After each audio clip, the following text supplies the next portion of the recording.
What's going on, guys? James McPhee here. Welcome back to the channel. Now, as the title suggests, I'm going to take you through my gym bag and some of the things that I use on a daily basis. So let's get stuck in. Now, first things first, if you have a lot of kit, you want to get yourself a nice big bag. This is a 40 litre one. It's got off Amazon, like Amazon Basics, I think. I've just forget on for 5 years now, but yeah.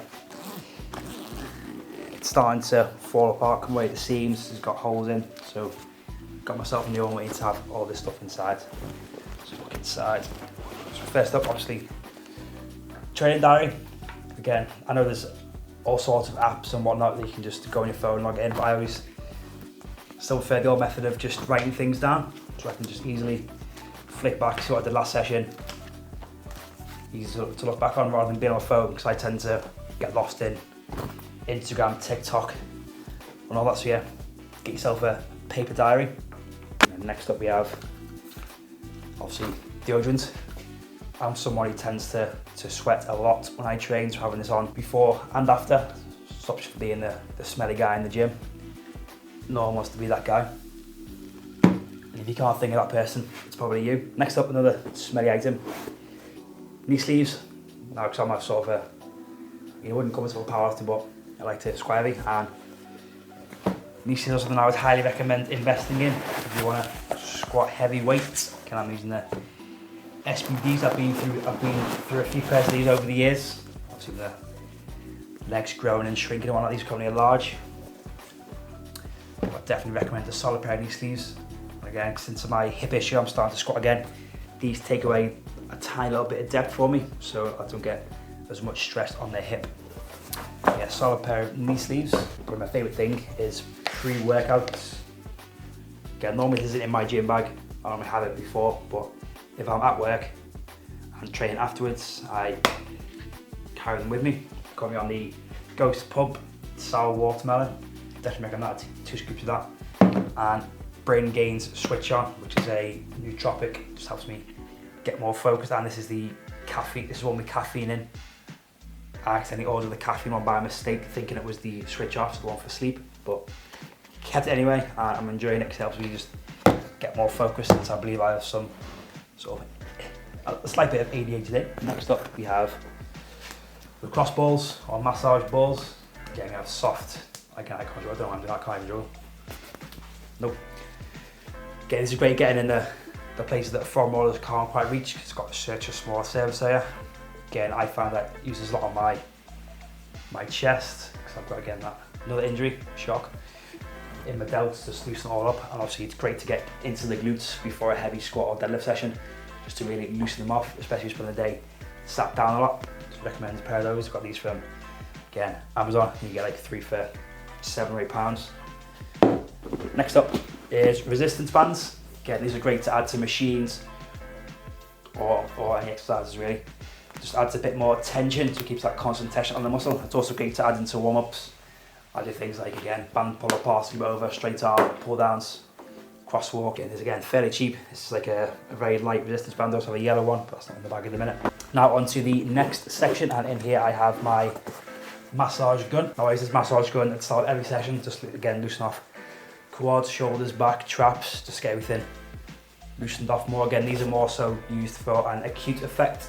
You'd be much better off using a foam roller and spending a good 15-20 minutes on one of them, but this is great for, again, because I think I'm quite lazy. Well, I don't think, I am quite lazy when it comes to warm-ups. I just don't like foam rolling that much, so I much prefer, again, this massage gun is from Physion. It's got 4 different heads, the main gun, 4 different speeds. So I definitely recommend getting one of those. This is fairly cheap. It's about £40 or £50 from Physion. Obviously there's other ones available, although if they want to sponsor me, hit me up. Moving on, again, another massage gun. This is a peanut, which is basically, I made this about 12 years ago. Just 2 lacrosse balls stuck together.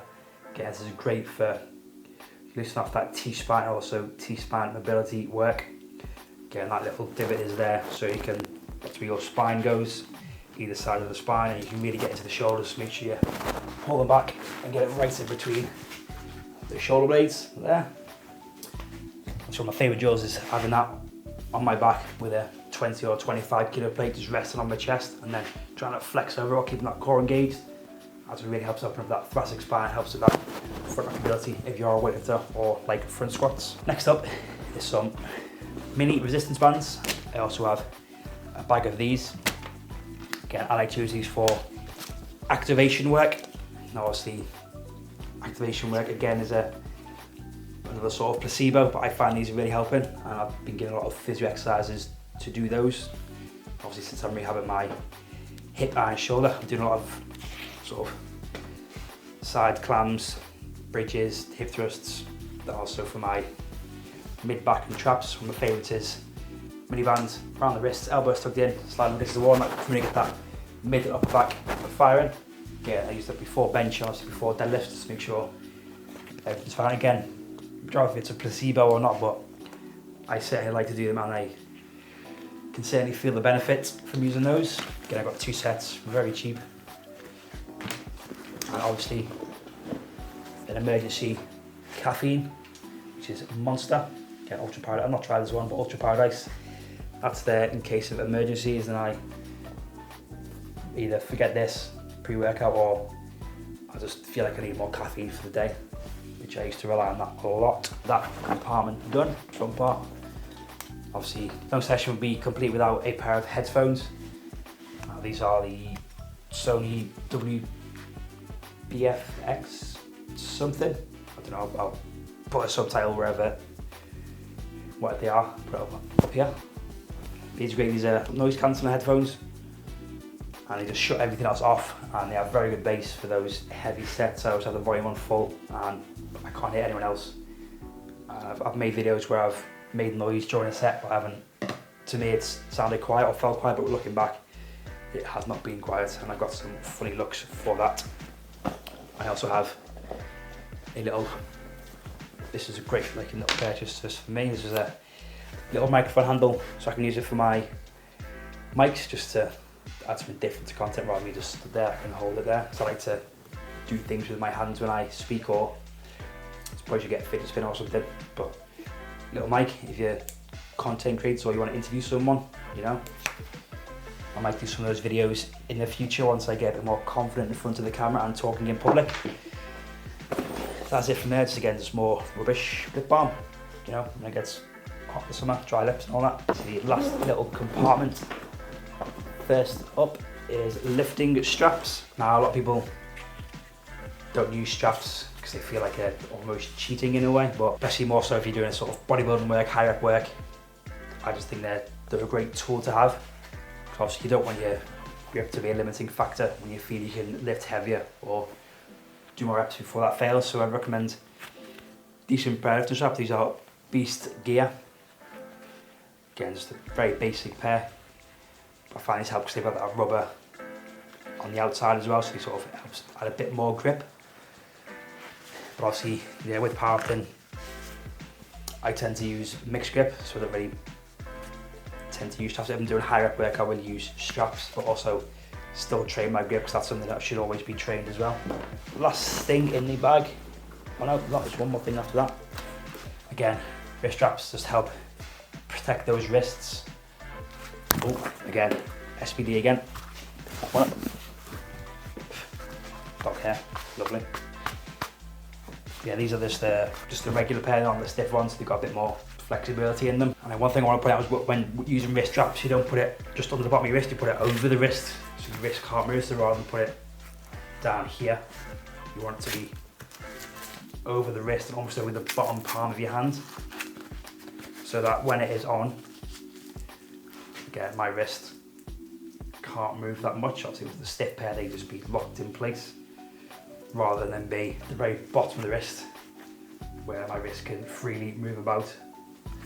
So that's a tip for using wrist wraps. Last but not least, again, this is just an emergency supply if you need it.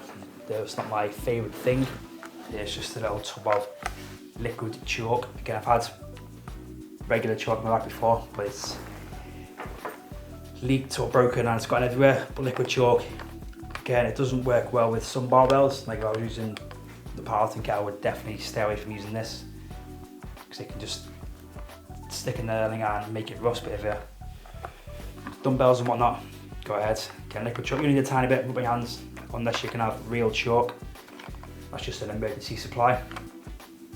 And I believe that is the last thing in my gym bag. Obviously normally I have a tripod and stuff in there for recording and whatnot, but that's obviously being used now.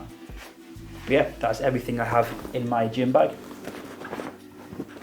Again, leave a comment down below anything you have or would add to this, or if you have any questions.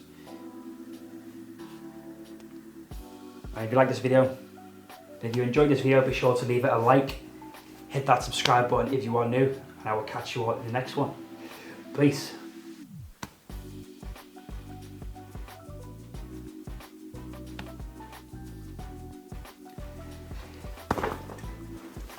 And I believe that is it for what is in my gym bag. That is everything gone. So hopefully you enjoyed this kind of video. You know, you picked up on some items that you think you might need for your own gym bag. If you think I've missed out that you use that you haven't seen, comment them below. Give it a like if you found it useful. Subscribe if you are new, and I will catch you all in the next one. Peace.